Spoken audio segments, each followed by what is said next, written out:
Imagine this. While everyone's busy trying to avoid toxic people, cutting off haters, and running away from enemies, you're sitting there quietly, watching them fuel your rise to power. You're not playing defense anymore. You're playing chess, and every person who wished for your downfall just became your strongest weapon. Sounds crazy, right? But here's the uncomfortable truth nobody wants to tell you. Your enemies reveal more about your potential than your friends ever will, because friends comfort you, but enemies, they study you, obsess over you, expose your weaknesses, and ironically hand you the exact blueprint to become untouchable. And if you don't learn how to weaponize that energy, you're leaving the most dangerous power on the table. So here's what's about to happen in the next few minutes. I'm going to show you psychological tactics so precise, so disturbingly effective that you'll never look at conflict the same way again. And trust me, the person who skips this video will keep getting played while you'll be the one pulling strings, so let's get into it. First thing you need to understand is this: your enemy's attention is currency. Every time someone hates on you, talks behind your back, or tries to sabotage you, they're literally giving you free real estate in their mind. And that's power, because while they're thinking about you, you're not thinking about them, you're building. Now here's the trick: don't react.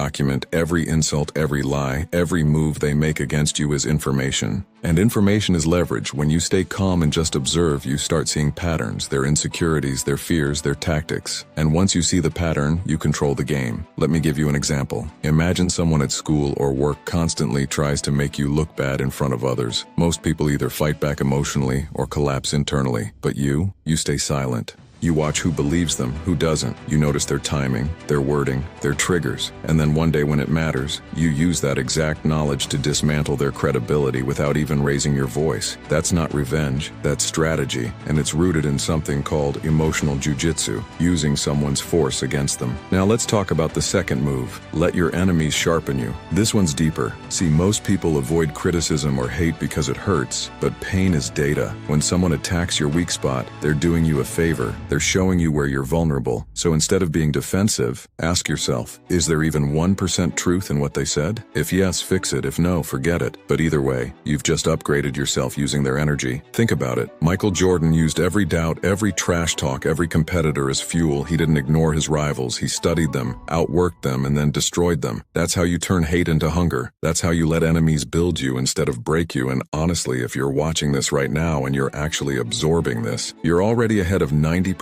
of people who just react and stay stuck. So if this is clicking for you, if you're realizing you've been playing the game wrong, just tap that like button real quick. Not for me, but as a reminder to yourself that you're choosing power over weakness today, because the energy you give this video reflects the energy you'll give your own life anyway. Let's keep going. Third tactic, and this one's almost too powerful: create controlled conflict. Now I'm not saying go start beef with random people, but understand this: a life with zero enemies usually means you're playing too safe. You're not standing for anything. You're not threatening anyone's comfort zone, and that's dangerous because comfort kills growth. So sometimes you need to take a stance. Speak your truth, set a boundary, even if it makes people uncomfortable, because the enemies you make while protecting your values are actually proof you're on the right path. And here's the manipulation part. When you stand firm, some people will resist you, but others, the ones watching silently, will respect you. They'll gravitate toward you. They'll want to be around your energy. So by having enemies, you're also attracting allies. It's a filter. You're separating the real from the fake. And that's a power move most people are too scared to make. They want everyone to like them. But you're starting to realize that being respected is better than being liked. And being feared is sometimes better than both. Now here's the final and most twisted part. Sometimes you don't even need to do anything, just let your success be the revenge, because here's what happens psychologically. When you rise despite their hate, when you win while they're stuck talking about you, it eats them alive, and that internal torture they feel, that's you living rent-free in their head. That's the ultimate power. You're not even engaging anymore. You're just existing at a higher level.